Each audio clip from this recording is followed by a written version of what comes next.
بسم اللہ الرحمن الرحیم۔ بھائی کا سوال یہ ہے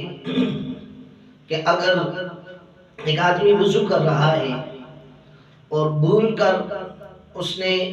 ہاتھ دھونے کے بعد بجائے چہرہ دھونے کے اس نے اپنے بازو دھو لیے، بھول گیا، اس کو پہلے چہرہ دھونا چاہیے تھا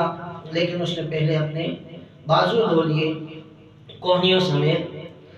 تو یعنی کہ وضو کے اندر اس سے ترتیب برقرار نہ رہ سکی،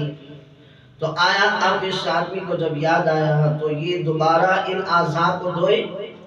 یا پھر نئے سرے سے دوبارہ وضو کرے یا نئے سرے سے دوبارہ ترتیب کے ساتھ وضو کرے، تو اس کے متعلق کیا حکم ہے، یا وہی پہلی ترتیب پر اس کا وضو برقرار ہے؟ تو یہ بات ذہن میں رکھیں کہ فقہ حنفی کی روح سے ترتیب جو ہے وضو کے اندر یہ سنت ہے، جان بوجھ کے سنت کو نہیں چھوڑنا چاہیے، وگرنہ خلاف سنت یا ترک سنت کرنے کا مورد ٹھہرایا جائے گا اور اس سے یہ گنہگار ہوگا۔ اور اگر بھول سے وضو کے اندر کسی آدمی سے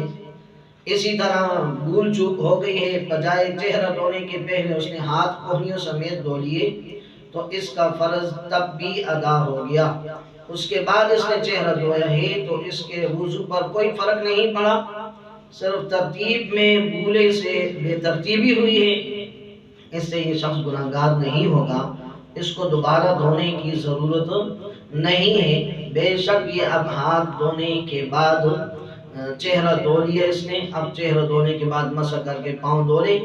دوبارہ وضو کرنے کی بھی ضرورت نہیں، دوبارہ ترتیب سے دھونے کی بھی ضرورت اس کو نہیں ہے، اس کا وضو بالکل ٹھیک ہو چکا ہے۔ اور دوسری بات یہ ہے کہ 3 مرتبہ ہر اعضاء کا دھونا یہ سنت ہے، 3 سے زائد دفعہ اگر کوئی آدمی دھوئے گا تو یہ اسراف میں شمار ہوگا، تو اس سے بھی بچنا چاہیے۔ اللہ تعالیٰ توفیق عمل نصیب فرمائے۔